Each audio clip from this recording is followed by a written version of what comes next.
Waktu dan tempat kami persilakan Bu Ina. Oke, baik, mari kita berdoa. Bapa kami yang di surga, kami bersyukur Bapa jika pada saat ini kami boleh datang untuk boleh belajar firman-Mu. Kiranya Engkau yang berbicara kepada setiap kami, supaya kami boleh mengerti apa yang diajarkan Kidung Agung, dan kami boleh menerapkan terutama di dalam relasi kami. Kami berdoa hanya di dalam nama Tuhan kami, Yesus Kristus. Amin. Oke, saudara, tolong ada di-screen-kan ya.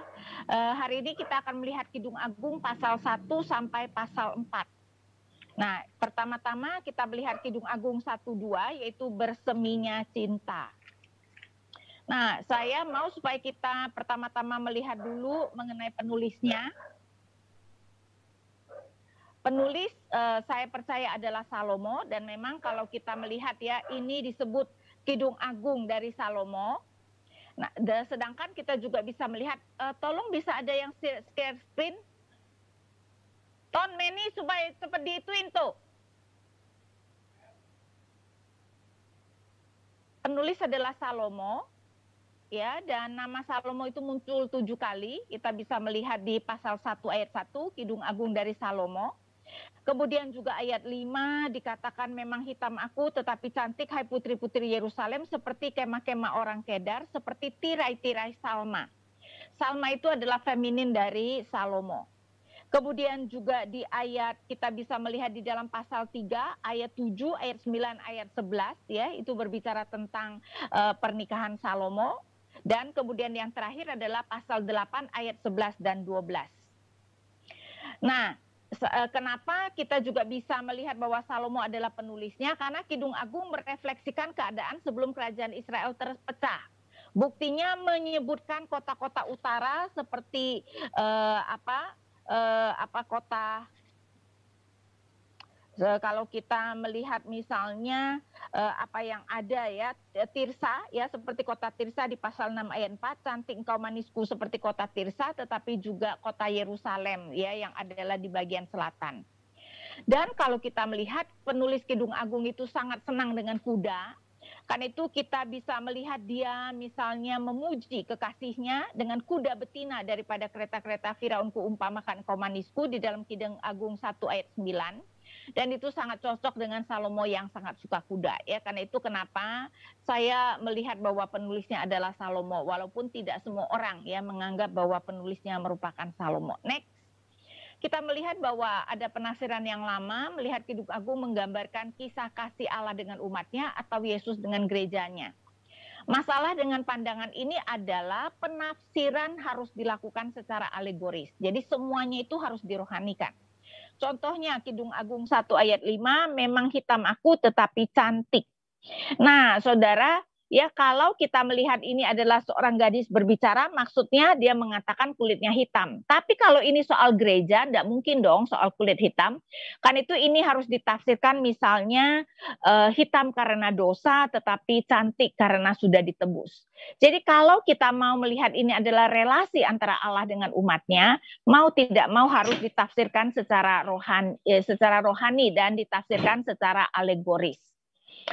Walaupun kita tahu bahwa relasi suami istri itu menggambarkan relasi Allah ya, tetapi yang bisa kita lakukan adalah kita melihat penafsiran yang sekarang ya. Jadi tidak ditafsirkan secara alegoris, next ya. Tetapi melihat Kidung Agung menggambarkan kisah cinta antara laki-laki dan perempuan atau suami istri, baru kemudian kita bisa tarik kepada aplikasinya relasi kita dengan Allah misalnya. Nah, next kita melihat alasan kita diberikan kitab tentang relasi suami istri. Saudara, kalau kita mengerti ya, Alkitab menggambarkan relasi suami istri itu merupakan landasan keluarga. Jadi ini merupakan relasi yang paling intim dari semua relasi manusia, sangat penting. Karena itu kalau kemudian kita diberikan satu kitab untuk mengajarkan kita relasi suami istri, bukankah ini merupakan sesuatu yang sangat masuk akal? Lagi pula ya, kitab Kidung Agung adalah kitab hikmat, dan kita tahu kitab hikmat itu mengajarkan untuk memiliki keahlian dalam hidup ya, sehingga kalau kemudian di sini mengajarkan kita untuk mempunyai relasi yang baik dengan pasangan kita, ini sangat masuk akal. Nah, sekarang kita akan masuk kepada Kidung Agung berseminya cinta, pasal 1 ayat 2 sampai 2 ayat 3.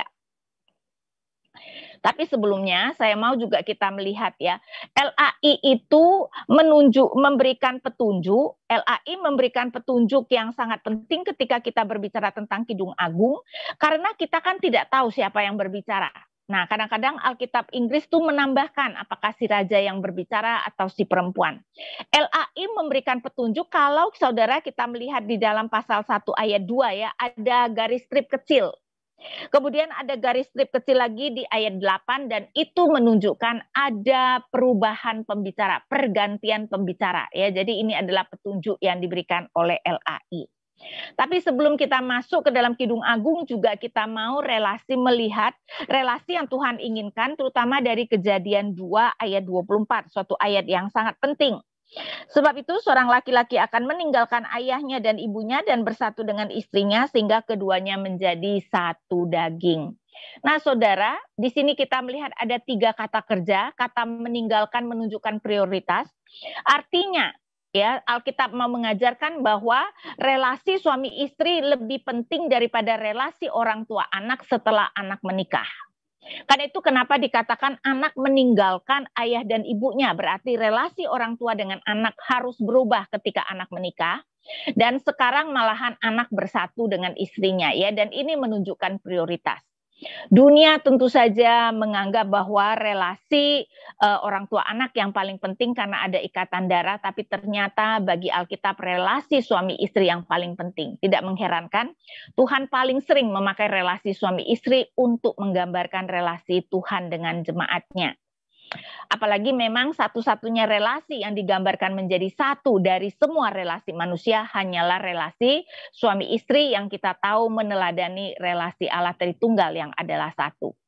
Kemudian kalau kita melihat apa yang diterjemahkan kemudian di dalam Kejadian 2 ayat 24 ya diterjemahkan dan bersatu dengan istrinya, lebih tepat itu adalah dia yaitu suami memegang erat istrinya.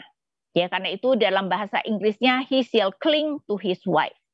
Dan ini menunjukkan adanya perlindungan. Sedangkan kata kerja yang ketiga menjadi satu menunjukkan proses keintiman ya, dan keintiman betapa akhirnya suami istri ini menjadi satu. Sehingga kita bisa melihat suatu relasi yang sangat indah yang Tuhan mau supaya terjadi dalam kehidupan. Next kita masuk Kidung Agung berseminya cinta ya, pasal 1 ayat 2 sampai pasal 2 ayat 3. Pasal 1 ayat 2, kiranya ia mencium aku dengan kecupan karena cintamu lebih nikmat daripada anggur. Harum bau minyakmu bagaikan minyak yang tercurah namamu, oleh sebab itu gadis-gadis cinta kepadamu. Nah dalam hal ini kelihatannya mereka tidak sedang bersama dan si gadis kemudian merenungkan, kalau saja dia dicium, dikecup gitu ya. Dan sesudah itu dia mengatakan ayat 3, harum bau minyakmu bagaikan minyak yang tercurah namamu. Saudara di dalam Alkitab, nama itu menunjukkan karakter. Karena itu di sini si gadis bukan hanya memikirkan harum bau minyakmu ya, tetapi juga bagaikan minyak yang tercurah namamu, dan berarti ya aplikasinya bagi kita adalah pentingnya memperhatikan nama atau karakter dalam pasangan. Akhirnya ya kalau kita melihat kecantikan fisik akhirnya akan memudar ya. Kalau kita berbicara tentang kekayaan, kalau dia mempunyai karakter yang baik dia toh pasti bisa mencari uang. Kekayaan kalau itu adalah hasil kerja orang tua dan anak itu sendiri tidak bisa bekerja, pada akhirnya juga akan habis ya. Karena itu yang paling penting adalah melihat karakter. Kemudian ayat 4, tariklah aku di belakangmu, marilah kita cepat-cepat pergi, sang raja telah membawa aku ke dalam maligai-maligainya. Jadi si gadis berbicara tentang dia diperkenalkan kepada gadis-gadis yang ada di istana dibawa oleh raja. Nah, kami akan bersorak-sorai dan bergembira karena engkau, kami akan memuji cintamu lebih daripada anggur, layaklah mereka cinta kepadamu. Nah, untuk supaya ya kelihatan mungkin lebih dramanya lebih menarik, kelihatannya Kidung Agung menambahkan satu karakter lagi, saudara-saudara, apa yang disebut putri-putri Yerusalem. Nah, putri-putri Yerusalem mungkin menggambarkan si gadis itu berbicara kepada dirinya sendiri. Ya, jadi ketika kami akan bersorak-sorak dan bergembira karena engkau, itu ditafsirkan putri-putri Yerusalem ya menyambut sang raja membawa gadisnya, menyatakan pujian mereka dan keberkenanan mereka. Karena itu kenapa di ayat 5 si gadis kemudian mengatakan memang hitam aku tetapi cantik, hai putri-putri Yerusalem ya. Jadi karakter ini disebut putri-putri Yerusalem. Sekali lagi ini mungkin menggambarkan si gadis berbicara pada dirinya sendiri. Nah, apa yang terjadi rupanya ketika dibawa ke istana, dan tentu saja kita tahu gadis-gadis di istana pasti ya kulitnya sangat dipelihara dan lebih putih, si gadis kita ini kemudian menjadi agak minder. Jadi dia mengatakan memang hitam aku. Dan dia memberikan alasan kenapa dia hitam, ayat 6. Janganlah kamu perhatikan bahwa aku hitam karena terik matahari membakar aku. Putra-putra ibuku marah kepadaku, aku dijadikan mereka penjaga kebun-kebun anggur ya. Jadi kenapa dia menjadi hitam, dia memberikan alasan. Nah, di sini kita bisa melihat betapa kita itu sering menilai diri kita berdasarkan apa yang dinilai orang lain ya. Dan kenyataannya orang Asia menganggap putih itu lebih cantik. Karena itu ketika si gadis agak hitam karena dia harus menjaga kebun anggur, dia agak minder. Kemudian kita bisa melihat betapa pasangan ini saling memberikan pujian ya. Jadi kita melihat bagaimana akhirnya mereka bertemu di ayat 9. Dengan kuda betina daripada kereta-kereta Firaun, kuumpamakan engkau manisku ya. Jadi di sini kita melihat betapa si raja memuji kekasihnya. Nah, saudara, mungkin bagi kita aneh ya, kenapa seorang gadis dibandingkan dengan kuda betina. Tapi coba kita melihat di dalam konteksnya. Kuda itu dihasilkan oleh Mesir ya, karena itu Mesir mempunyai kuda-kuda terbaik dan tentu saja Firaun akan mempunyai kuda yang terbaik. Kereta Firaun tidak ditarik oleh seekor kuda betina, tapi ditarik oleh beberapa pasang kuda jantan. Tapi supaya mudah mengendalikan, maka ditaruhlah seekor kuda betina di paling depan, sehingga kuda-kuda jantan akan pergi kemanapun si kuda betina pergi. Tapi dengan demikian kita bisa melihat sesuatu yang menarik, berarti kuda betina kereta Firaun adalah kuda betina nomor 1 di Mesir. Yang berartinya kuda betina nomor 1 di dunia. Karena itu berarti si raja memuji gadisnya sebagai orang tercantik atau orang terhebat di dunia ya. Kemudian kita melihat bahwa mereka saling memuji ya. Saya lari ke ayat 13 misalnya, bagiku kekasihku bagaikan sebungkus mur tersisip di antara buah dadaku, bagiku kekasihku setangkai bunga pacar di kebun-kebun anggur En-Gedi.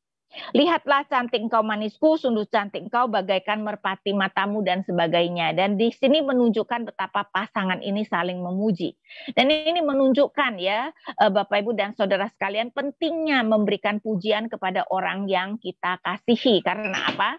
Karena memang bagaimana kita melihat diri kita sangat tergantung dengan bagaimana orang yang kita kasihi itu melihat kita. Karena itu kenapa mereka saling memuji. Nah, kita orang Asia itu kurang dalam hal ini ya, apalagi kalau sudah menjadi suami istri, sehingga kita perlu meneladani ya. Kita perlu bukan cuma memuji dengan mulut, tersirat adalah kita perlu bisa melihat hal-hal positif dari pasangan kita.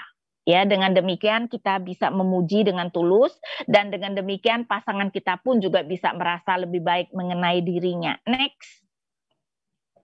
Karena apa? Karena memang pandangan positif dari pasangan mempengaruhi bagaimana kita melihat diri kita. Yang terjadi adalah sekarang coba si gadis di dalam pasal 2 ayat 1 mengatakan, bunga mawar dari Sharon aku, bunga bakung di lembah-lembah. Lihat nggak? Ya, saudara-saudara, kalau dulu dia agak minder mengatakan memang hitam aku tetapi cantik ya, tetapi sekarang dia mengatakan dia adalah bunga mawar, dia adalah bunga bakung. Ya, sehingga pandangan positif dari pasangan mempengaruhi bagaimana kita melihat diri kita. Jadi sang gadis melihat dirinya dengan lebih positif sekarang ya. Pasal 1 ayat 5 memang hitam aku tetapi cantik, sekarang bunga mawar.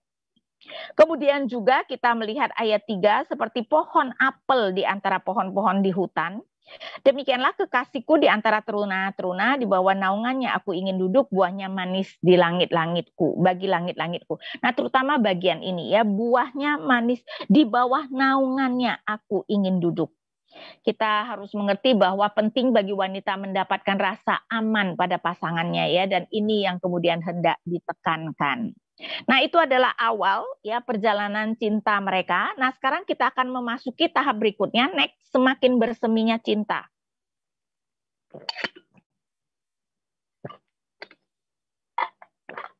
Sekarang kita melihat semakin berseminya cinta.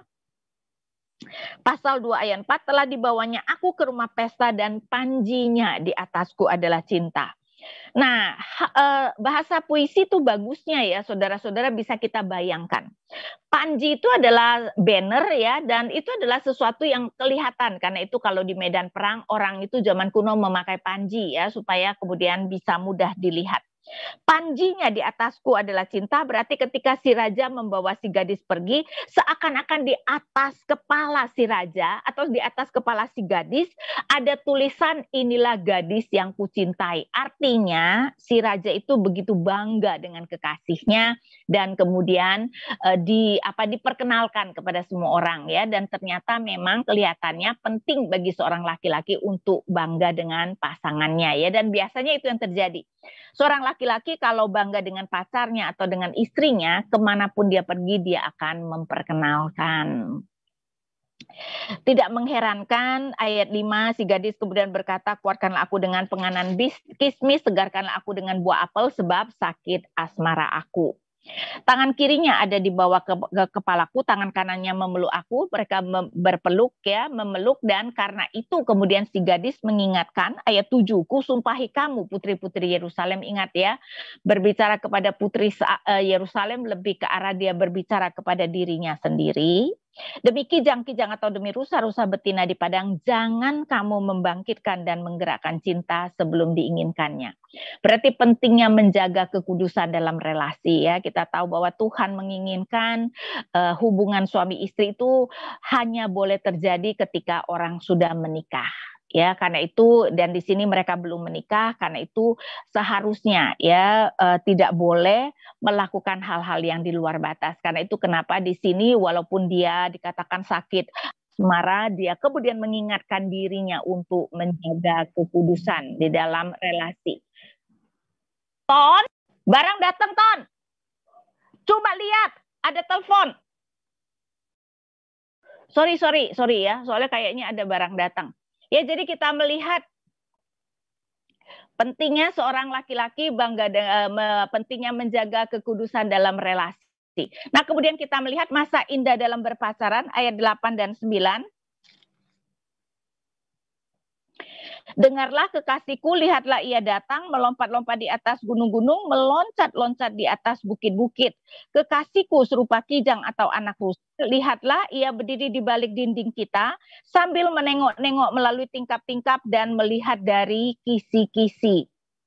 Nah, saudara-saudara, di sini kita melihat ya masa berpacaran. Jadi digambarkan si gadis dari jauh melihat kekasihnya yang begitu semangat, melompat-lompat di atas gunung-gunung dan meloncat-loncat di atas bukit-bukit. Dia sendiri berarti dari jauh sudah menunggu tuh melihat kekasihnya datang ya, sehingga kita melihat pentingnya atau masa indah di dalam berpacaran ya. Dan ayat 9 itu digambarkan, lihatlah ia berdiri di balik dinding kita sambil menengok-nengok melalui tingkap-tingkap dan melihat dari kisi-kisi, seakan-akan tuh ya ketika kekasihnya menunggu itu belum mengetuk pintu, si gadis sudah kemudian mengintip ya bagaimana kekasihnya itu juga sudah menengok melalui tingkap-tingkap atau melihat dari kisi-kisi. Nah, ini menunjukkan betapa masa indah dalam berpacaran ya. Dan kalau kita mengingat dulu masa berpacaran misalnya ya, ini adalah masa-masa, kalau masa awal berpacaran atau PDKT itu masa-masa kalau kita dengar suaranya aja jantung kita berdegup kencang misalnya. Tapi saudara, menarik bahwa ini tidak bertahan lama ya. Setelah PDKT selesai atau sudah pacaran mungkin berapa bulan, degup jantung itu sudah tidak lagi seperti dulu, apalagi kalau sudah menikah. Dan sebenarnya itu adalah hal yang baik. Bayangkan nggak sih kalau sudah jadi suami istri, setiap kali melihat pasangan kita, degup jantung kita berdebar kencang, dalam setahun saja sakit jantung semua tuh, nggak tahan tuh jantungnya ya. Nah, kenapa begitu? Ini sebenarnya bukan soal jatuh cinta. Orang kadang-kadang salah menafsirkan seakan-akan ini jatuh cinta. Jadi sekarang aku sudah tidak berdebar-debar mendengar suara suamiku atau istriku, oh berarti aku sudah tidak cinta dia. Tidak, ini lebih ke arah sebenarnya ketertarikan ya. Dan itu adalah chemical reaction. Kan itu kenapa dikatakan sekarang, research mengatakan sekarang ya, kalau orang berada dalam bahaya, saudara ya, reaksi yang sama. ya, jadi jantung berdegup kencang dan sebagainya ya. Itu reaksi yang sama ketika seseorang itu berada dalam bahaya, atau kalau kamu misalnya naik roller coaster, ya enggak? Ya, jantung berdegup kencang, perut kayaknya mual gitu kan, seperti kalau Inggris butterflies in the stomach begitu ya. Jadi hal itu sebenarnya adalah reaksi kimia biasanya ketika berpacaran, dan memang itu adalah masa-masa yang indah ya. Kemudian cinta semakin bersemi, tapi kemudian ketika mereka memasuki tahap berikutnya yang lebih serius, biasanya si gadis itu kemudian mulai ada keraguannya. Karena apa? Aduh, betul nggak sih aku akan menikah dengan dia? Bagaimana nanti kalau dia sudah menikah ternyata berubah dan sebagainya. Karena itu kita melihat ayat 10, kekasihku mulai berbicara kepadaku, bangunlah manisku, jelita marilah. Karena lihatlah musim dingin telah lewat, hujan telah berhenti dan sudah lalu, di ladang telah nampak bunga-bunga, tibalah musim memangkas, bunyi tekukut terdengar di tanah kita, pohon ara mulai berbuah dan pohon anggur semerbak baunya, bangunlah manisku jelita marilah, mau menggambarkan musim semi datang kembali. Dan itu berarti relasi mereka sudah memasuki tahap berikutnya. Tetapi seperti yang kita lihat ya di ayat 13, pohon ara mulai berbuah dan bunga pohon anggur semerbak baunya, bangunlah manisku jelitaku marilah. Kenapa disuruh bangun? Menggambarkan si gadis itu agak menarik diri. Ya, karena sekarang mau memasuki, mungkin sudah berbicara tentang pernikahan dan dia khawatir. Karena itu kenapa ayat 14, merpatiku di celah-celah batu, di persembunyian lereng-lereng gunung, perlihatkanlah wajahmu, pendengarkanlah suaramu, sebab merdu suaramu dan elok wajahmu. Lihat gak? Jadi si raja itu meminta si gadis untuk kemudian memperlihatkan dirinya. Next kita melihat. Kenapa begitu? Ya, jadi itu adalah kekhawatiran ketika hubungan semakin serius. Dan kemudian ayat 15, tangkaplah bagi kami rubah-rubah itu, rubah-rubah yang kecil yang merusak kebun-kebun kebun-kebun anggur kami yang sedang berbunga. Maksudnya apa rubah-rubah kecil? Nah, itu maksudnya masalah-masalah kecil, ya, tapi harus diselesaikan sebelum menikah, karena kalau tidak bisa menjadi atau merusak hubungan mereka. Ya, jadi si gadis mengatakan, tolong tangkap rubah-rubah kecil itu. Artinya, saudara ya, aplikasinya bagi kita, ketika kita berpacaran, kita perlu menyelesaikan masalah-masalah yang perlu diselesaikan. Ya, sebelum kita masuk ke dalam pernikahan. Masalah seperti apa? Masalah seperti namanya juga ya dua keluarga dari latar belakang yang sangat berbeda sekarang nanti harus hidup bersama. Tentu saja kita tahu ya, Alkitab memberikan satu syarat bagi pernikahan kita, yaitu harus merupakan pernikahan sesama orang percaya. Jadi kalau itu sudah tidak ada negosiasi ya, saudara-saudara ya, hanya boleh menikah dengan saudara seiman. Tapi untuk yang lain itu berdasarkan hikmat kita. Misalnya kita dari gereja yang berbeda ya. Nanti kalau sudah menikah ke gereja yang mana? Kan nggak lucu dong si suami tetap ke gereja A, si istri ke gereja B. Masalah keuangan, apalagi kalau istri bekerja dan ya gaji suami masih kecil ya. Apalagi kalau si istri dari keluarga yang cukup kaya, misalnya uang saku sebelum menikah itu lebih besar dari gaji suaminya sekarang. Bagaimana mereka bisa hidup dengan gaji suami misalnya? Masalah anak, masalah nanti siapa yang akan merawat orang tua dan sebagainya ya. Semuanya itu adalah masalah penting yang perlu dibicarakan sebelum menikah. Kalau ternyata hal itu tidak bisa diselesaikan, ya kemungkinan memang kita tidak seharusnya menikah dengan orang tersebut. Nah, tidak mengherankan begitu rubah-rubah kecil itu ditangkap di ayat 16, si gadis kemudian berkata, kekasihku kepunyaanku dan aku kepunyaan dia yang mengembalakan domba di tengah-tengah bunga bakung. Ya, jadi sekarang dia semakin yakin kekasihku kepunyaan aku dan aku kepunyaan dia. Jadi cinta semakin teguh setelah masalah-masalah terselesaikan. Kemudian kita melihat Kidung Agung 3 dan 4. Persiapan pernikahan dan malam pengantin. Nah, pertama, next kita melihat kekhawatiran sebelum pernikahan ayat 1 sampai 5. Itu berbicara tentang sebelum menikah ya, dan saudara pernah nggak ya, ketika kebahagiaan itu sepertinya begitu dekat, kita itu begitu khawatir kehilangan kebahagiaan tersebut, dan kelihatannya itu yang terjadi pada si gadis. Kan itu dia bermimpi buruk bahwa kekasihnya hilang. Ya.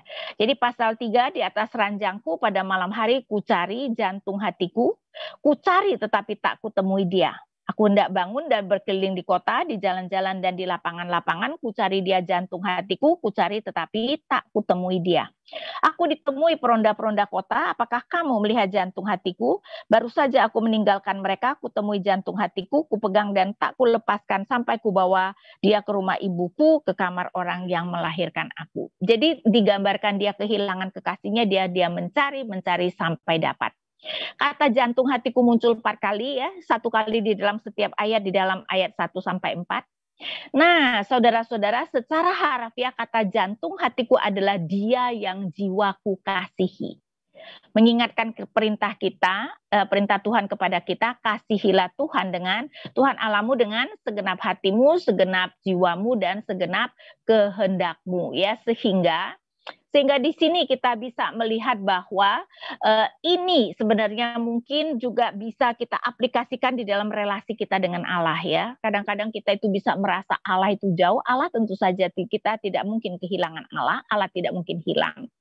Tapi kita bisa merasa jauh dengan Allah, maka yang perlu kita lakukan adalah seperti si gadis. Mencari, dan hanya berhenti ketika dia mendapatkan kekasihnya. Ya, jadi kalau kita merasa jauh dari Allah, seharusnya kita berusaha melakukan banyak hal, lebih banyak berdoa, lebih banyak baca Alkitab, lebih banyak mendengarkan khotbah misalnya ya, sampai kita kemudian merasa dekat lagi dengan Allah. Nah, next kita kemudian melihat masuknya pernikahan. LAI juga memberikan judul iring-iringan mempelai. Ayat 6, apakah itu yang membubung dari padang gurun seperti gumpalan-gumpalan asap tersaput dengan harum mur dan kemenyan dan bau segala macam serbuk wangi dari pedagang. Jadi mau menggambarkan rombongan pengantin pria yang datang. Ya, ayat 7, lihatlah itulah Joli Salomo dikelilingi oleh 60 pahlawan dari antara pahlawan-pahlawan Israel. Semuanya membawa pedang, terlatih dalam perang, masing-masing dengan pedang pada pinggang karena kedahsyatan malam. Jadi menggambarkan tentu saja rombongan yang megah ya, yang sangat mengesankan. Ayat 9, Raja Salomo membuat bagi dirinya suatu tandu dari kayu Libanon. Mau menekankan pentingnya persiapan serius untuk pernikahan. Dan saudara, kita jangan mengaplikasikan bahwa persiapan jangan hanya soal pesta ya. Jadi kalau kita mungkin tanya kepada teman-teman kita yang mau menikah, bagaimana persiapan pernikahan, otomatis mereka bicaranya pesta. Seakan-akan itu yang paling penting. Tentu saja pesta penting, tetapi sebenarnya yang lebih penting adalah persiapan untuk memasuki kehidupan pernikahan. Setelah kita menikah, kita menjadi orang dewasa, ya relasi kita dengan orang tua harus berubah. Tidak bisa sedikit-sedikit kita itu meminta pertolongan orang tua. Sekarang kita sudah dewasa, kita harus bertanggung jawab dan menyelesaikan masalah kita sendiri. Ya, sehingga kita melihat bahwa sangat penting secara mental, secara rohani mempersiapkan diri kita ya untuk kemudian memasuki pernikahan. Nah, karena itu kenapa masa berpacaran tadi sebenarnya yang sangat penting adalah menyelesaikan perkara-perkara. Saudara, zaman sekarang orang ya kalau berpacaran itu cuman kayaknya makan, nonton ya, pergi bioskop cari film yang enak, makan enak. Ya, akhirnya melihat bahwa wah kita cocok lah, iyalah kalau cuma makan dan nonton sih ya enggak, pertengkaran apa sih? Tetapi kan realita kehidupan itu tidak seperti itu. Karena itu sebenarnya masa berpacaran adalah masa yang baik untuk kita saling mengenal dengan pasangan kita ya.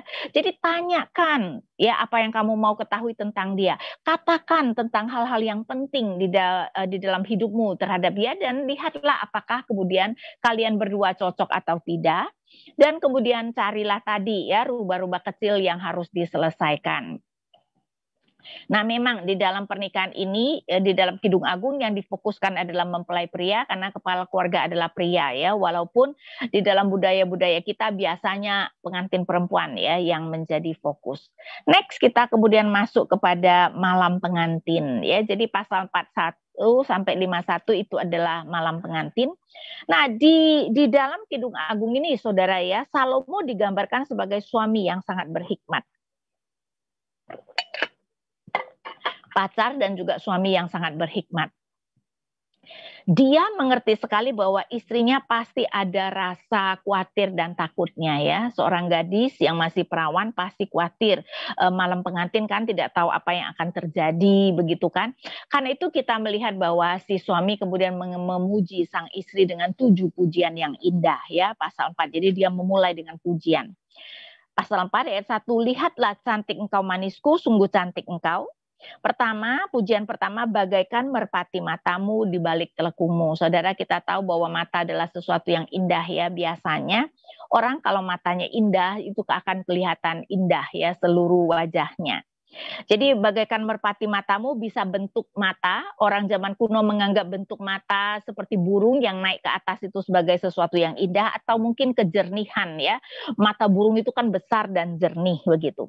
Kemudian rambutmu bagaikan kawanan kambing yang bergelombang turun dari pegunungan Gilead. Seperti tadi saya katakan, bahasa kiasan itu bisa kita bayangkan. Bayangkan ya, kawanan kambing berlari-lari turun dari gunung.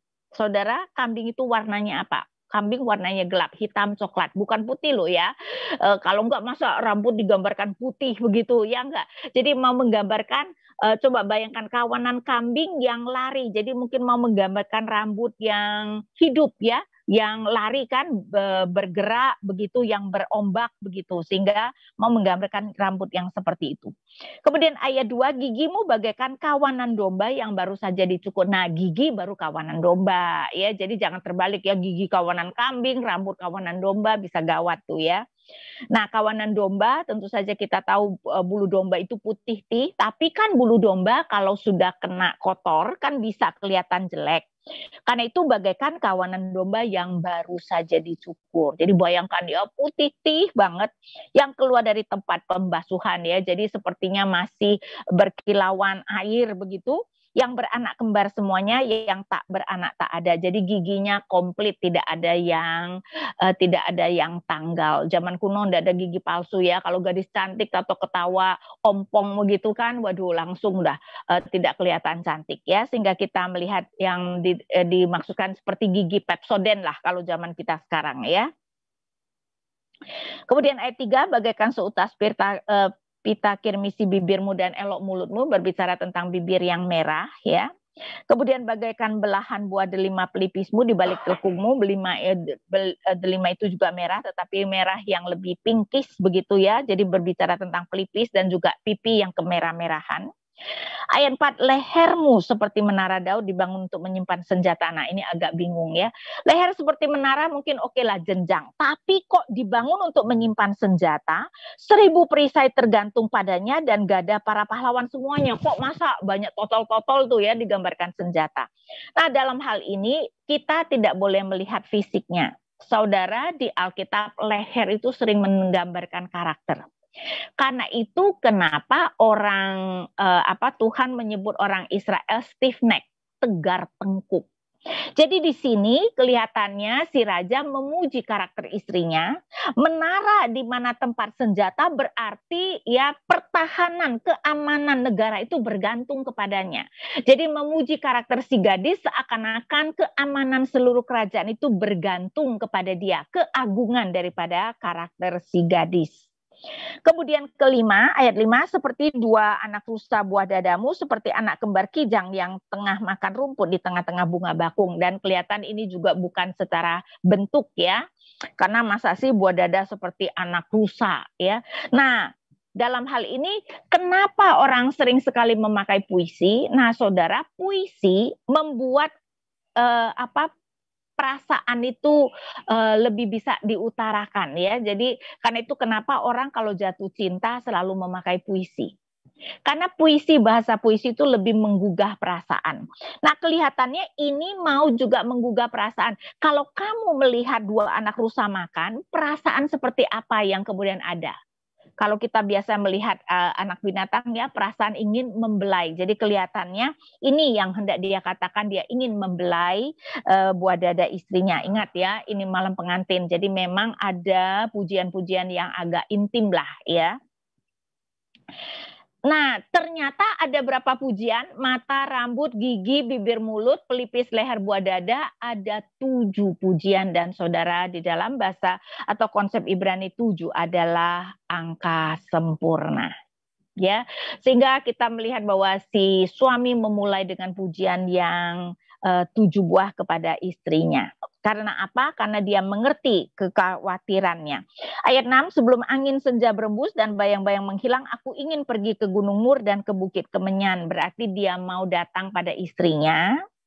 Ayat 7, engkau cantik sekali manisku, tak ada cacat celah padamu. Tetapi lihatlah ayat 8. Turunlah kepadaku dari gunung Libanon pengantinku, datanglah kepadaku dari gunung Libanon. Turunlah dari puncak Amana, dari puncak Senir dan Hermon, dari liang-liang singa, dari pegunungan tempat macan tutul. Digambarkan dia mengerti istrinya takut.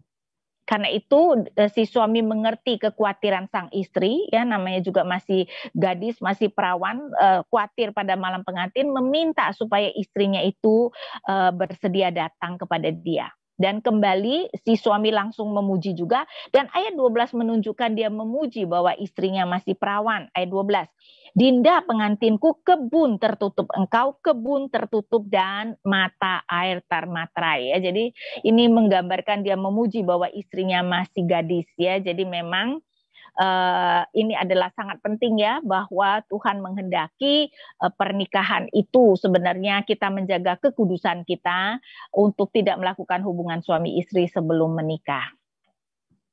Dan dengan puji-pujian yang lain, ayat 13, tunas-tunasku merupakan kebun pohon-pohon delima dan sebagainya, akhirnya kita bisa melihat ayat 16. Bangunlah hai angin utara dan marilah hai angin selatan, bertiuplah dalam kebunku supaya semerbaklah bau rempah-rempahnya. Semoga kekasihnya datang ke kebunnya dan makan buah-buahnya yang lezat.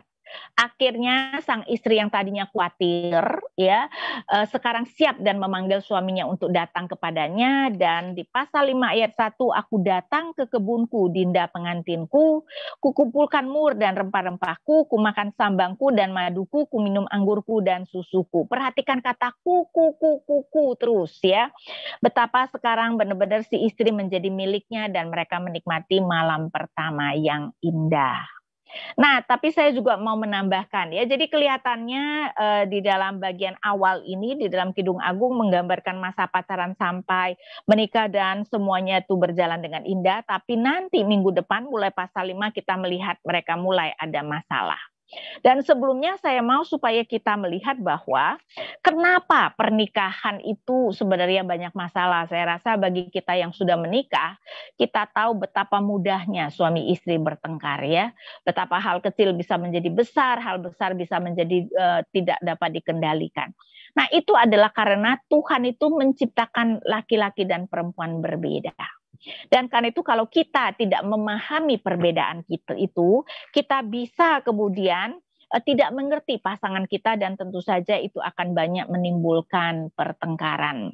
Karena itu coba kita lihat perbedaan pria dan wanita.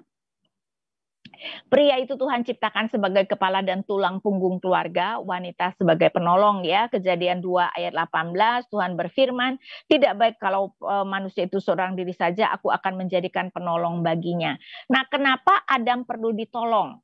Ingat bahwa Tuhan itu sudah memerintahkan di dalam Kejadian 1 ayat 28, beranak cuculah dan bertambah banyak, penuhilah bumi dan taklukkanlah itu. Saudara, Adam bisa tidak beranak cucu sendirian.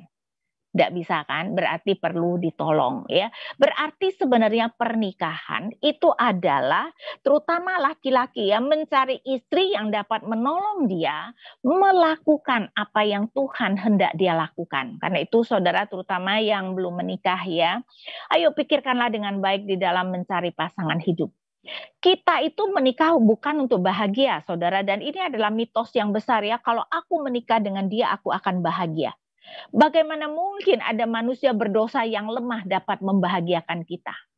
Kalau tujuan hidup kita adalah untuk memuliakan Allah dan menikmatinya, maka tujuan pernikahan kita juga seharusnya sama, memuliakan Allah. Dan cara kita memuliakan Allah adalah melakukan pekerjaan baik yang sudah Allah persiapkan, ya. Dan istri menolong suami untuk melakukan apa yang Tuhan mau dia lakukan dalam kehidupan kita. Nah, kemudian zaman sekarang digambarkan bahwa pria adalah target atau achievement oriented, ya. Laki-laki itu lebih suka melihat dirinya itu sukses, sedangkan wanita lebih mementingkan relasi. Coba next ya, jadi ada penjelasannya.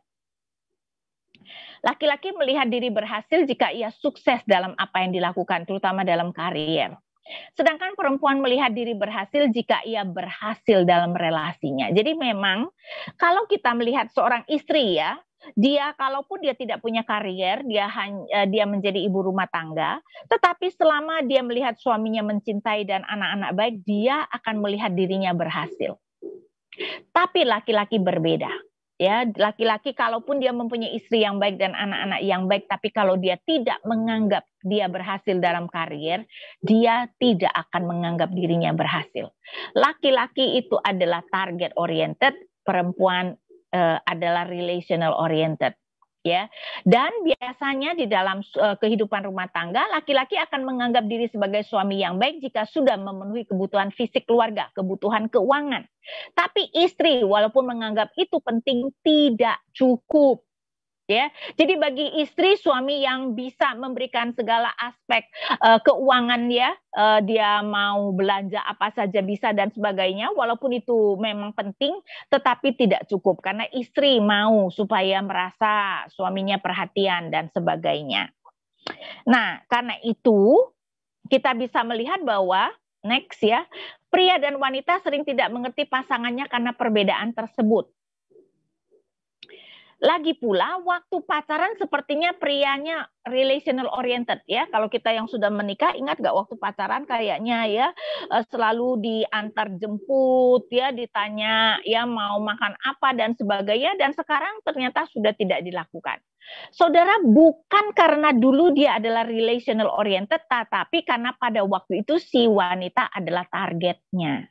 Dan si laki-laki tahu supaya bisa mendapatkan ya wanita yang diinginkannya menjadi istri, dia harus menunjukkan dia care dengan relasi, ya. Jadi sebenarnya sang pria konsisten adalah target oriented. Karena itu kita sebagai istri jangan heran kalau setelah menikah kok dulu mau antar jemput, sekarang aduh kamu kenapa nggak nge-grab aja sih? Ya enggak ya, karena apa? Karena dulu kamu adalah targetnya, sekarang sudah dapet nih, sudah menikah, sekarang kemudian targetnya adalah yang berikutnya yaitu karirnya. Ya, karena itu kita harus mengerti bahwa kita diciptakan berbeda, karena kalau kita ya tidak mengerti perbedaan ini, kita kemudian bisa salah mengerti pasangan kita. Nah, yang tambah parah adalah hukuman Tuhan. Next kita melihat ya hukuman Tuhan. Karena relasi adalah hal yang paling penting dalam kehidupan manusia, maka tidak heran jika Tuhan memberikan hukuman dalam relasi, termasuk relasi suami istri. Dan hukuman Tuhan ini terutama kepada perempuan. Jadi perempuan yang diberikan sebagai penolong dalam relasi dengan suami, sekarang diberi hukuman sehingga relasi dalam keluarganya menjadi sulit. Next, Kejadian 3 ayat 16. Kejadian 3 ayat 16, Tuhan berfirman kepada perempuan, firman-Nya kepada perempuan itu, susah payahmu waktu mengandung akan kubuat sangat banyak. Dengan kesakitan kau akan melahirkan anakmu, namun engkau akan birahi kepada suamimu dan ia akan berkuasa atasmu. Dengan kesakitan kau akan melahirkan anak, nuansanya adalah melahirkan dan membesarkan menjadi sulit, ya. Karena itu saya percaya ibu-ibu kalau punya anak ya, di satu pihak mendapatkan banyak sukacita, tapi juga pasti banyak air mata nih di dalam membesarkan anak-anak ya. Satu hal, kalau anak sakit juga pasti ibunya lebih sakit hati, tetapi terutama juga anak-anak bukan malaikat ya, sehingga sering sekali anak-anak juga menyakiti hati ibunya dengan perkataan dan perbuatannya. Di dalam legenda Indonesia ada legenda Malin Kundang, bukan? Seorang anak yang begitu menyakiti hati ibunya sampai ibunya mengutuki dia menjadi batu. Tapi bukan itu saja, relasi dengan suami, namun kau akan birahi kepada suamimu dan dia akan berkuasa atasmu. Kata birahi itu kurang tepat, Inggrisnya lebih tepat desire, Indonesia mungkin hasrat, bisa termasuk hasrat birahi. Tetapi dalam konteks kejadian mungkin lebih tepat adalah hasrat berkuasa. Karena kata yang sama muncul cuma 3 kali di seluruh Alkitab, 2 kali di kitab Kejadian dan nanti 1 kali di Kidung Agung, di mana memang itu lebih bernuansa hasrat birahi. Tapi di dalam Kejadian 4 ayat 7 kita melihat ini. Apakah mukamu tidak akan bersih jika engkau berbuat baik, tetapi jika engkau tidak berbuat baik, dosa sudah mengintip di depan pintu, ia sangat menggoda engkau, tetapi engkau harus berkuasa atasnya. Ia sangat menggoda engkau. Artinya apa? Ia sangat menggoda engkau. Harafianya adalah ia dosa berhasrat atasmu, tetapi engkau harus berkuasa atasnya. Ya, kalimat yang sangat mirip dengan Kejadian 3 ayat 16. Engkau akan berhasrat kepada suamimu, tetapi dia akan berkuasa atasmu, sehingga hasrat dosa adalah apa? Hasrat dosa tidak mungkin hasrat birahi. Hasrat dosa tentu saja adalah menguasai, karena itu lebih tepat kalau kita masukkan ke dalam Kejadian 3 ayat 16, Tuhan berkata, engkau akan berhasrat menguasai suamimu, tetapi suamimu akan berkuasa atasmu. Jadi istri bukan mau jadi penolong, tetapi mau berkuasa atas suami. Ya, dan itu adalah hukuman yang diberikan Tuhan kepada perempuan. Dan memang ya, kita sebagai perempuan harus mengakui kita lebih senang kalau suami yang nurutin apa yang kita mau daripada kita tunduk kepada suami. Kan itu banyak sekali antidot bukan berbicara tentang relasi suami istri. Salah satu yang saya sangat suka adalah ya, memang suami adalah kepala keluarga, tapi istri adalah leher yang menggerakkannya, ya. Dan kita tahu banyak sekali sebenarnya ya antidot lucu menunjukkan walaupun sebenarnya suami yang menjadi kepala keluarga, tapi sebenarnya istri yang berperan paling besar, ya. Karena apa? Karena memang istri sebenarnya lebih senang berkuasa daripada tunduk. Next, tetapi ternyata hukuman Tuhan kepada laki-laki berbeda. Kejadian 3 dari ayat 17. Lalu firman-Nya kepada manusia itu, karena engkau mendengarkan perkataan istrimu dan memakan dari buah pohon yang telah kuperintahkan kepadamu, jangan makan daripadanya, maka terkutuklah tanah karena engkau. Dengan bersusah payah engkau akan mencari rezekimu dari tanah seumur hidupmu. Semak duri dan rumput duri yang akan dihasilkan bagimu, dan tumbuh-tumbuhan di padang akan menjadi makananmu. Dengan berpeluh engkau akan mencari makananmu sampai engkau kembali lagi menjadi tanah, karena dari situlah engkau diambil, sebab engkau debu dan engkau akan kembali menjadi debu. Perhatikan ya, kalau jadi hukuman Tuhan kepada wanita adalah relasi, dan kepada laki-laki adalah pencarian nafkah atau pencapaian. Dan ini menunjukkan betapa ya hukuman Tuhan itu sangat telak ya. Tadi kita sudah mengatakan si laki-laki adalah target oriented, dan sekarang Tuhan memberikan hukuman di dalam pencapaiannya. Tidak mudah bagi laki-laki untuk mencari nafkah.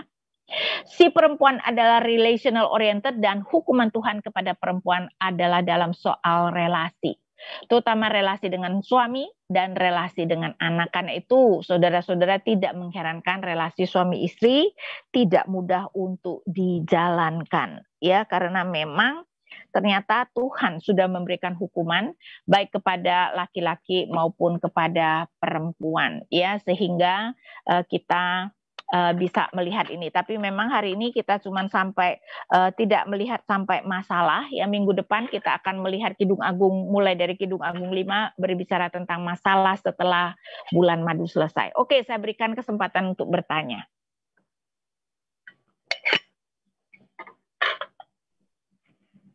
Ya, terima kasih Bu Inawati. Kepada Bapak Ibu yang ingin bertanya, mari dipersilakan. Sambil menunggu Bu Ina, mungkin saya ingin bertanya dulu Bu. Ibu katakan bahwa pria itu adalah target oriented Bu ya. Tapi semakin ke sini berkembang, itu emansipasi wanita kan lebih kelihatan ya Bu. Dan sekarang banyak itu malah yang wanita yang pencari nafkah Bu. Betul. Dibandingkan prianya. Bagaimana kita menyikapi relasi yang seperti ini Bu? Tetapi tetap wanita menganggap relasi paling penting, karena kemudian waktu itu ada orang melakukan riset dan dia bertanya kepada perempuan-perempuan yang sangat sukses di dalam karier. Tapi dia kemudian menemukan perbedaan ketika dia bertanya kepada perempuan yang sukses dalam karier dan laki-laki yang sukses dalam karier. Karena kalau yang laki-laki berbicara tentang pencapaiannya, ya keberhasilan karirnya, para perempuan yang sangat sukses dalam karier ini lebih berbicara tentang keluarga mereka. Jadi perempuan yang sukses karirnya bukan berarti tidak relational oriented. Ya, jadi ini tidak harus dilihat kalau dia berkarir berarti dia bukan relational oriented. Karena itu kenapa seringkali perempuan kalau memang ada masalah keluarga, dia akan berhenti bekerja. Ya, karena apa? Karena bagi dia relasi itu lebih penting daripada misalnya kariernya. Ya, jadi perempuan berkarir bukan berarti dia tidak relational oriented loh ya.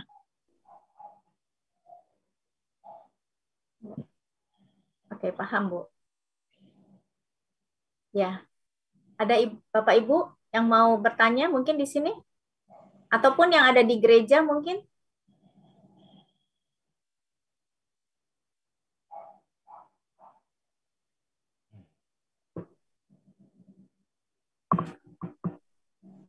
Selamat Mungkin malam, bingung. Ibu Ina. Ya, Saya mau bertanya, Ibu, bagaimana menjelaskan Kitab Kidung Agung ini bagi anak balita gitu secara singkat itu bagaimana gitu Kitab Kidung Agung tuh bagi anak balita bagaimana gitu Bu ya?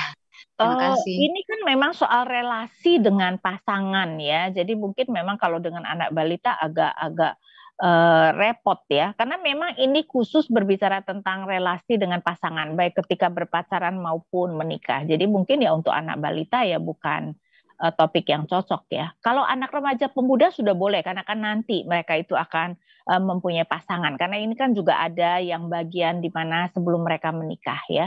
Tetapi memang untuk balita ya, balita kan lebih ke arah relasi dengan orang tua ya. Jadi mungkin ya dicarikan apa ayat-ayat yang lebih cocok kali. Bu, kalau misalnya kita sedang membacakan kitab Kidung Agung gitu, cara menjelaskan secara singkatnya gitu, kira-kira apa gitu garis merahnya gitu, Bu? Relasi Tentang laki-laki relasi perempuan. orang tua anak gitu juga boleh, Bu ya? Relasi terutama laki-laki perempuan ya. Terutama laki-laki dan perempuan. Kalau orang tua anak lebih banyak di Amsal. Ini lebih berupa relasi laki-laki dan perempuan. Jadi berbeda dengan orang tua anak ya. Jadi kalau mau berbicara tentang relasi orang tua anak ya di Amsal. Ya, baik. Terima kasih, Bu. Oke. Ya, di kolom chat sudah ada pertanyaan, Bu. Mau saya bacakan atau ya, Ibu? Tolong dibacakan. Oke. Pertanyaan dari Pak Markus Tono, Kidung Agung kelihatannya kebanyakan berbahasa syair dalam mencari pasangan hidup. Bagaimana menurut pendapat Ibu mencari pasangan hidup menurut ajaran Kristus? Perlu nggak ya menurut pendapat Ibu mencari pasangan hidup harus karir sukses, kaya? Seperti tadi saya katakan, Alkitab cuma memberikan satu syarat, harus saudara seiman. Yang lain tidak menjadi masalah. Ya, yang lain itu adalah hikmat kita. Dan tentu saja tidak ada yang katanya harus kaya dan sebagainya. Ya, bagaimana kita cocok atau dengan dia itu adalah soal hikmat. Kan itu saya mengatakan cuman ada satu syarat yang Tuhan tuntut. Dia harus merupakan orang percaya. Ya, sedangkan yang lain ya tergantung kita lah. Ya, dan tentu saja seharusnya kekayaan atau kesuksesan itu bukan merupakan bagian yang penting, karena itu tadi kita melihat karakter lebih penting. Kalau dia mempunyai karakter yang baik, saya yakin dia pasti bisa menafkahi keluarga dengan baik. Mungkin tidak kaya ya, karena Alkitab juga mengatakan ya bisa saja orang yang benar kemungkinan tidak kaya, misalnya kan. Jadi dalam hal itu bukan kekayaan seharusnya tidak boleh menjadi kriteria, tetapi yang penting sebenarnya adalah karakter. Ya, tapi memang satu syaratnya kita harus mencintai, maksudnya sesama saudara seiman. Yang lain itu ya itu adalah bijaksana kita, dan Kidung Agung menekankan karakter, ya, menekankan karakter.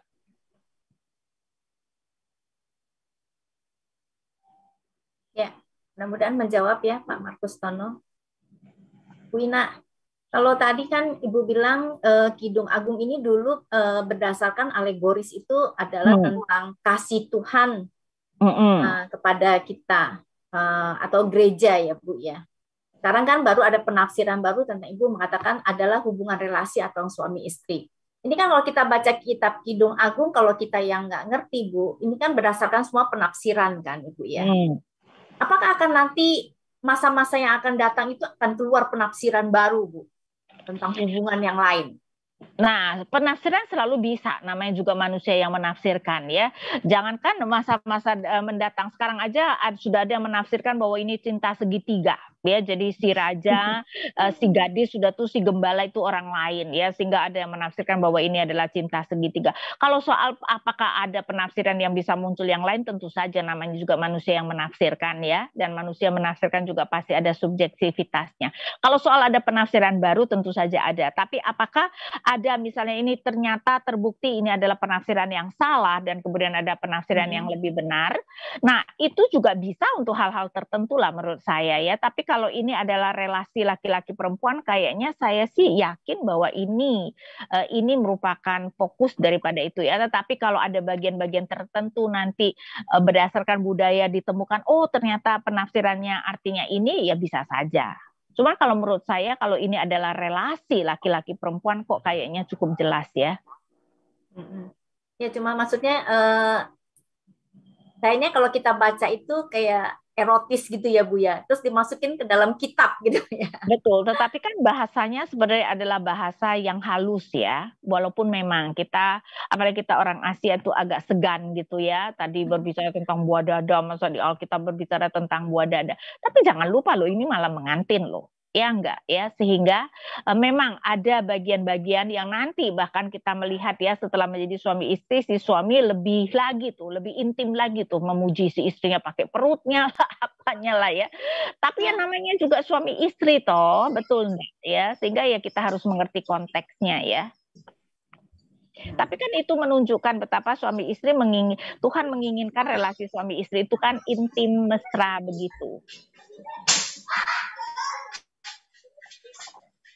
Iya, baik. Terima kasih Bu atas penjelasannya. Ya mungkin kalau Ferry mau bertanya? Ya, Bu Inawati, tadi Ibu kan berbicara mengenai karakter. Apakah karakter suami istri bisa berubah? Kapan terjadinya? Waktu pertama kan kita saling biasanya menutup-nutupin waktu pacaran kan. Nah setelah menikah pasti itu ada berubah.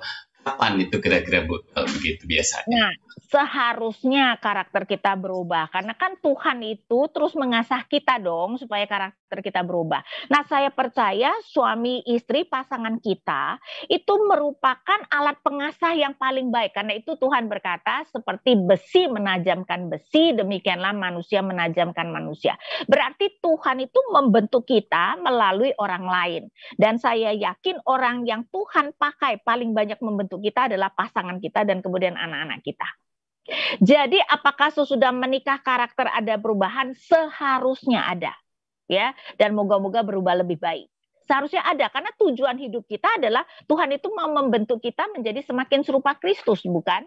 Nah, misalnya saya akan tunjukkan Roma 8 ayat 28 dan 29 ya. Kita tahu ayat 28 tapi sering lupa ayat 29-nya.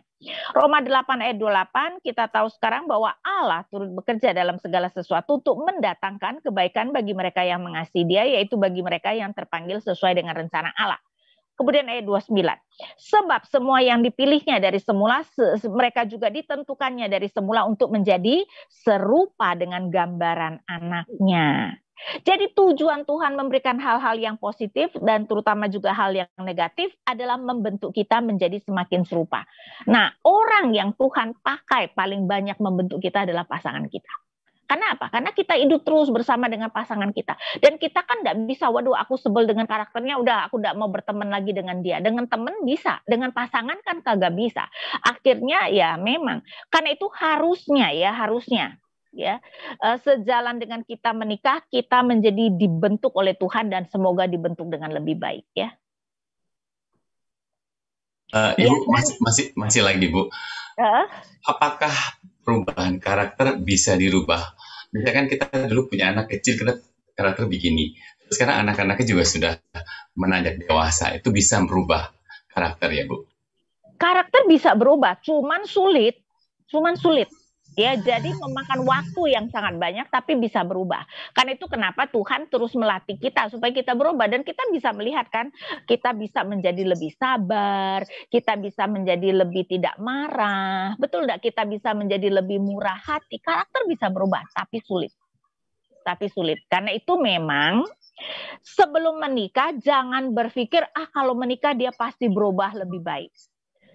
Hilangkan itu. Karena apa? Kalaupun berubah nanti mungkin 10-20 tahun lagi. Nah, kamu tahan nggak tuh 10-20 tahun baru dia berubah? Ya enggak. Karena itu ketika sebelum menikah kita harus berpikir, apakah aku memang bisa hidup dengan baik dengan karakter seperti itu? Kalau nggak bisa ya mungkin memang dia bukan orang yang cocok. Karena bisa berubah tapi tidak mudah. Ya, butuh bertahun-tahun untuk karakter berubah. Kita sendiri saja tahu tuh, kita butuh banyak tahun tuh untuk sebuah sifat kita itu berubah misalnya. Apakah perubahan karakter membuat sakit hati, Bu? Tergantung dong. Kalau perubahan karakternya menjadi lebih buruk, iya. Tapi kalau menjadi lebih baik, ya enggak dong, Pak. Sekarang dia lebih sabar terhadap aku, ya masa kita sakit hati? Maksudnya kita perlu perjuangan gitu. Kita perlu memperjuangkan untuk mengubah karakter yang lebih baik, dan karakter kalau berubah lebih tidak baik, ya itu yang mungkin bisa menimbulkan sakit hati ya. Oke, Bu. Makasih. Kalau menurut saya sebenarnya Pak ya, sering sekali yang terjadi seperti tadi Bapak katakan, waktu pacaran kita nutup-nutupi karakter jelek kita. Jadi ketika sudah menikah baru kita tunjukkan sebenarnya bukan kita berubah ya, tapi kita menunjukkan warna asli sekarang. Nah itu yang bikin sakit hati karena dulunya nggak begitu, sekarang warna aslinya kelihatan. Jadi saya rasa yang terjadi antara pacaran dan pernikahan itu lebih ke arah itu, bukan kemudian karakternya berubah jadi jahat dalam waktu itu, tapi tadinya dia nutupi karakter jeleknya. Oke, Bu. Terima kasih.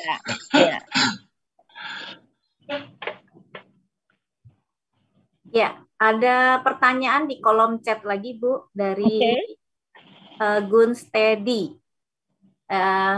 Bentar tadi Ibu ada membahas juga sih. Ada penafsiran bahwa kitab Kidung Agung adalah cinta segitiga antara gadis sulam gembala dan Salomo. Bagaimana menurut Ibu? Kalau menurut saya ngapain sih Tuhan kasih kita novel cinta segitiga? Yang lebih penting adalah bagaimana suami istri bisa menjalankan relasinya dengan baik kan, betul nggak? Lagi pula cinta segitiga dianggap raja tidak mungkin adalah gembala, dan itu sangat salah. Di dalam Alkitab kita gembala itu juga adalah raja. Raja itu bisa disebut dengan gembala. Jadi mau mengatakan cinta segitiga raja, gembala dan si gadis, saya rasa itu tidak mengerti konsep Alkitab ya. Konsep Alkitab gembala itu raja itu sering disebut dengan gembala. Lagi pula ngapain sih Tuhan kasih kita cinta segitiga? Ya enggak. Sedangkan yang paling penting adalah bagaimana relasi suami istri bisa berjalan dengan lebih baik. Jadi menurut saya ya kurang bergunanya ya cinta segitiga. Walaupun penekanannya adalah cinta tidak bisa dibayar. Tapi masa seluruh Kidung Agung penekanannya cuma perlu bahwa cinta itu tidak bisa dibayar dengan harga, tidak bisa dibeli dengan harga maksudnya. Ya menurut saya ya lebih ke arah lebih masuk akal kalau Tuhan memberikan kita bagaimana menjalankan relasi suami istri. Ya, ada pertanyaan lagi Bu dari Ibu Diana. Karakter suami istri ada perubahan dalam pernikahannya. Dalam membentuk pasangan, banyak yang ingin si pasangan berubah sesuai dengan yang dia mau. Apakah itu termasuk dipaksakan? Nah, dalam hal itu sebenarnya itu menurut saya tidak realistis ya. Tadi saya sudah mengatakan karakter itu bisa berubah tapi butuh waktu yang lama. Kita aja setengah mati nih mengubah karakter kita. Apalagi mengubah karakter orang. Walaupun memang tujuan Tuhan adalah kita menjadi semakin serupa dengan Kristus.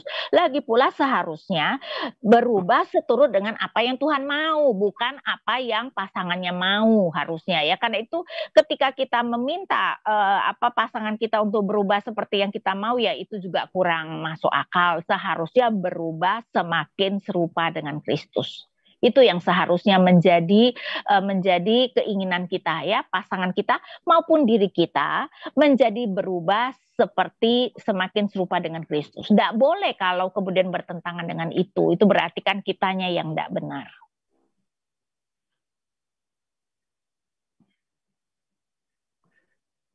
Ya, Mungkin ada lagi yang mau bertanya? Benar nggak mudah ya Bu ya? Nggak mudah, kita aja mengubah karakter kita aja kagak mudah ya, apalagi mau mengubah karakter pasangan. Makanya kalau suami istri bisa langgeng itu tuh harus benar-benar disyukuri ya. Betul, dan harus banyak usaha ya, harus banyak usaha. Karena itu kenapa kita diberikan kitab Kidung Agung supaya kita lebih mengerti pasangan kita ya, dan kita pun kemudian juga diasah karakternya ya supaya bisa menjadi pasangan yang lebih baik. Iya. Ya, ada lagi yang mau bertanya?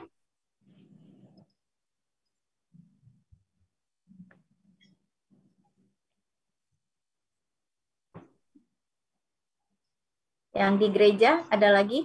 Oh ya, oke. Tania ya. Di gereja. Silakan.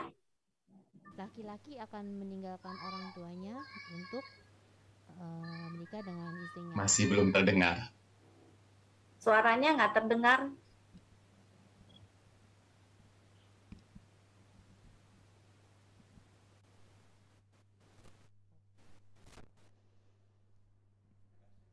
Tes. Udah Ya. dengar, Celi? Sudah. Agak kecil. Oh. Oh, malu. Tes. Celi dengar, Celi? Ya, sudah. Okay. Silakan.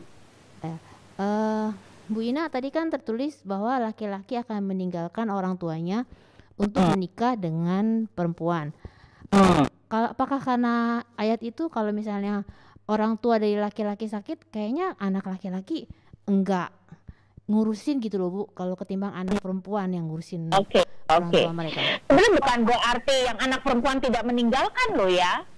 Karena Israel adalah budaya patriarkal, otomatis perempuan juga meninggalkan ya, otomatis perempuan ikut suami. Jadi maksudnya baik laki-laki maupun perempuan meninggalkan orang tuanya. Kenapa? Kalau anak laki-laki di rumah dengan orang tuanya, dia bukan menjadi kepala keluarga. Yang menjadi kepala keluarga tetap adalah ayahnya. Karena itu penting bagi si anak kalau dia mau membina keluarga yang mandiri, meninggalkan ayah dan ibunya. Tapi bukan berarti nanti orang tua ya anak tidak usah mengurus, tinggalkan dulu. Kenapa? Supaya si ayah belajar memperlakukan anaknya sebagai kepala keluarga. Kalau tinggal serumah ya saudara-saudara, si ayah tidak pernah bisa belajar memperlakukan anaknya sebagai kepala keluarga. Jadi tinggal dulu 5 tahun, 10 tahun, 20 tahun, nanti ketika orang tua sudah lanjut usia dan butuh dirawat, baru tinggal bersama. Nah, pada waktu itu si ayah sudah belajar memperlakukan anaknya sebagai kepala keluarga. Lagi pula pada waktu itu mungkin anak ya yang lebih menjadi kepala keluarga daripada ayahnya karena ayah sudah pensiun, sudah sakit-sakitan. Ya, jadi bukan berarti nanti anak tidak perlu merawat orang tua. Tapi waktu anak menikah biasanya kan orang tua belum tua, ya. Jadi tinggalkan dulu supaya si anak bisa menjadi kepala keluarga.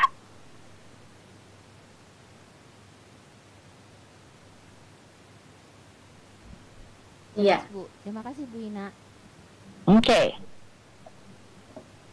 Bu Ina, idealnya kan seperti itu Bu, si anak gitu Bu. Tapi kalau misalnya ada kondisi misalnya ekonomi yang nggak memungkinkan si anak harus keluar, harus ikut dengan orang tua, itu bagaimana Bu?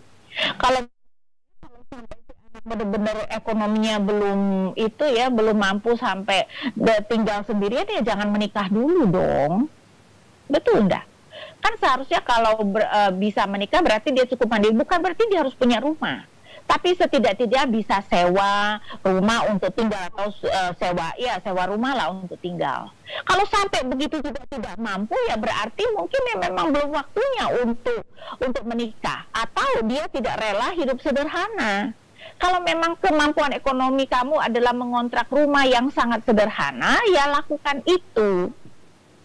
Saya rasa bukan soal tidak mampu, sering sekali karena mau nyaman. Ya, dan itu adalah dua hal yang berbeda. Kalau benar-benar tidak mampu, ya berarti jangan menikah dulu. Berarti secara finansial si laki-laki belum cocok untuk menikah.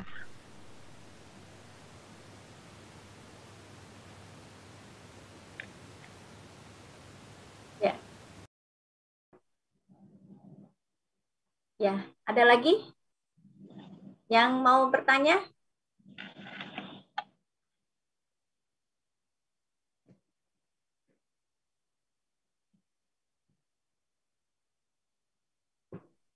Ya, kalau tidak Selamat ada, malam.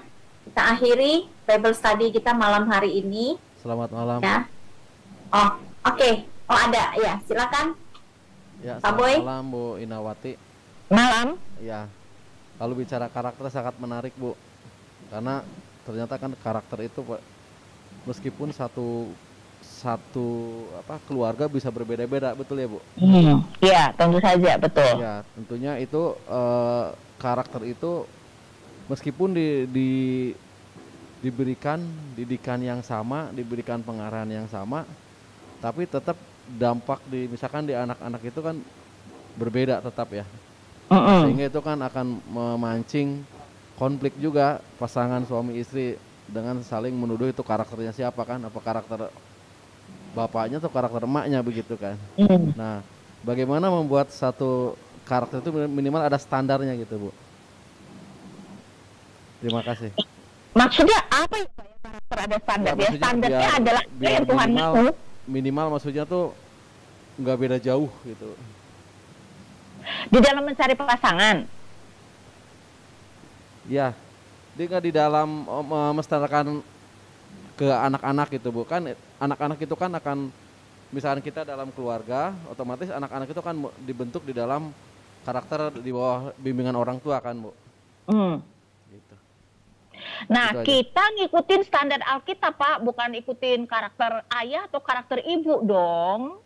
Ya, seharusnya kalau karakter ayah dan ibu itu kan namanya juga tidak sempurna, kita seharusnya mendidiknya berdasarkan apa yang Tuhan ajarkan. Misalnya ya, buah Roh Kudus yang harus kasih, kemudian pengendalian diri, kebaikan dan sebagainya. Jadi kita mengajarkan karakter yang sesuai dengan karakter Alkitab, bukan soal karakter ayah atau karakter ibu.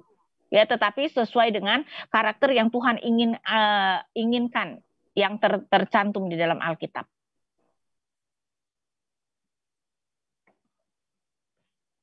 Ya. Oke, baik. Ya, Bu, ini ada satu pertanyaan lagi dari Ibu Yaya. Apakah kita berdosa bila kita pindah ke agama kepercayaan pasangan kita? Orang yang tidak percaya kepada Yesus hanya bisa berbuat dosa. Ya, karena segala sesuatu yang tanpa iman adalah dosa, dan kita percaya hanya ada satu Allah, yaitu Allah Tritunggal kita. Jadi tidak percaya kepada Allah Tritunggal, tidak percaya kepada Yesus Kristus sebagai juru selamat, itu jelas adalah dosa. Jadi pindah agama tergantung pindah agama dari agama apa ke agama apa. Kalau tadinya dari agama apa kemudian menjadi orang Kristen, malahan itu benar. Tapi pindah agama dari agama Kristen ke agama lain, ya itu jelas dosa, karena hanya ada satu Allah, ya, Allah Tritunggal, dan hanya ada satu juru selamat, yaitu Yesus Kristus.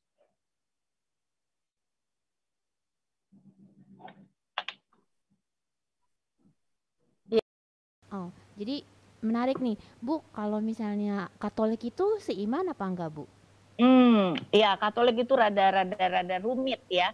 Sebenarnya kalau dilihat bahwa kita orang Kristen menerima baptisan Katolik, berarti kan dianggap saudara seiman. Ya enggak.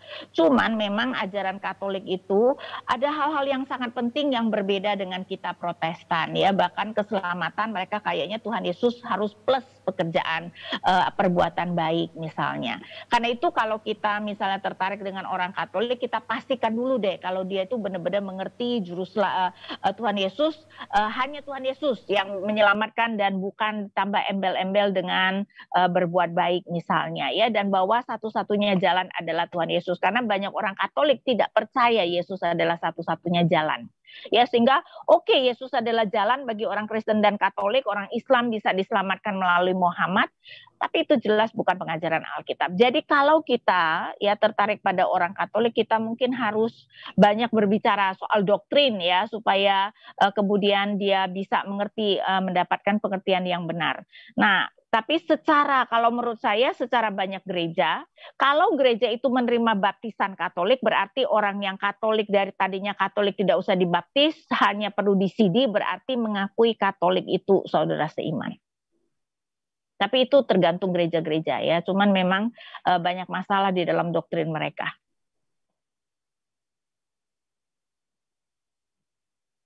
Oke Bu, terima kasih Bu. Oke.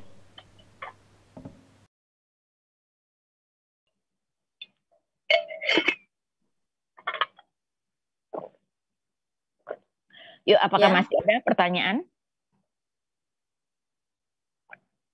Saya rasa sudah tidak ada, Bu. Boleh kita tutup, Bu. Oke, Bu, ada satu tuh terakhir, Bu. Baru muncul lagi. Dari Saudara Anton Susanto. Bagaimana mengetahui orang berketurunan ular beludak dalam Alkitab? Anjuran apa supaya dapat pasangan yang tidak keturunan ular beludak? Nah, apa yang terjadi adalah setelah manusia jatuh dalam dosa, Kejadian 3 ayat 15, ya Tuhan memberikan hukuman kepada ular yang mewakili iblis, dan hukuman Tuhan adalah seperti ini. Saya bacakan Kejadian 3 ayat 15. Aku akan mengadakan permusuhan antara engkau dan perempuan ini, antara keturunanmu dan keturunannya. Keturunannya akan meremukkan kepalamu dan kau akan meremukkan tumitnya. Jadi setelah manusia jatuh dalam dosa, Tuhan akan mengadakan permusuhan antara manusia dengan iblis, supaya tidak semua manusia menjadi pengikut iblis, dan permusuhan itu ada 3 level. Antara engkau dan perempuan ini, antara si ular, tapi si ular mewakili iblis, dan perempuan yang kita tahu nanti namanya Hawa, antara keturunannya dan keturunanmu. Nah, tentu saja kita tahu iblis tadi adalah malaikat yang jatuh, tidak bisa punya keturunan fisik, berarti ini adalah keturunan rohani. Artinya apa?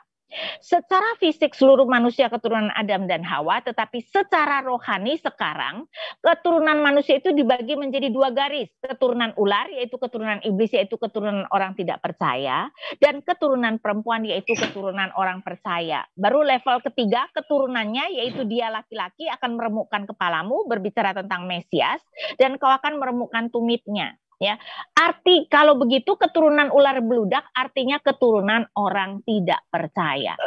Nah, para pimpinan Yahudi secara fisik keturunan Abraham, tapi secara rohani Tuhan Yesus mau mengatakan bahwa mereka adalah keturunan iblis, keturunan orang tidak percaya.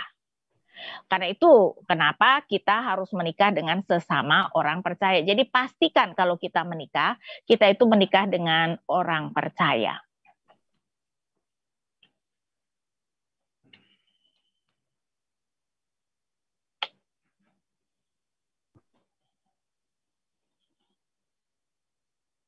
Ya, ada lagi?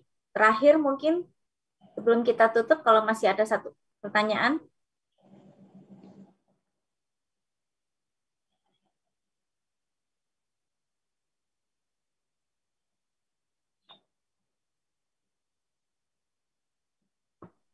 Kalau tidak ada, boleh kita tutup, Bu. Oke, baik. Mari kita berdoa. Bapa kami yang di surga, kami bersyukur Bapa jika kami boleh melihat bagian awal dari Kidung Agung ini, supaya kami boleh mengerti betapa di dalam mencari pasangan adalah sangat penting kami melihat karakter dari pasangan kami, dan kiranya kami juga perlu melihat hal-hal positif dari pasangan kami, karena bagaimana kami melihat diri kami sangat tergantung dengan orang-orang yang dekat dengan kami melihat kami. Dan kami juga berdoa Tuhan, Kau memang memberikan relasi suami istri adalah relasi yang paling penting, karena itu di dalam mencari pasangan ataupun di dalam berelasi dengan pasangan kami sekarang, kami juga belajar untuk boleh berelasi dengan baik. Tuhan kiranya melalui Kidung Agung mengajarkan kami untuk lebih mengenal pasangan kami dan juga mengenal diri kami, sehingga kami pun boleh memperbaiki relasi kami. Kami berdoa hanya di dalam nama Tuhan kami Yesus Kristus. Amin. Amin. Ya, terima kasih Bu Ina. Ya. Oke, terima kasih. Ya. Selamat malam Bapak Ibu, jangan lupa untuk tetap hadir minggu depan oleh Ibu Inawati juga yang akan membahas kelanjutan dari pasal 5 sampai ke 8. Ya, jadi kita bisa secara tuntas memahami akan kitab Kidung Agung ini. Ya, terima kasih Bapak Ibu sekalian, Bu Ina, selamat malam, sampai ketemu minggu depan. Oke, selamat malam. Terima kasih Bu Ina. Terima kasih Bapak Ibu. Selamat malam. Sampai ketemu.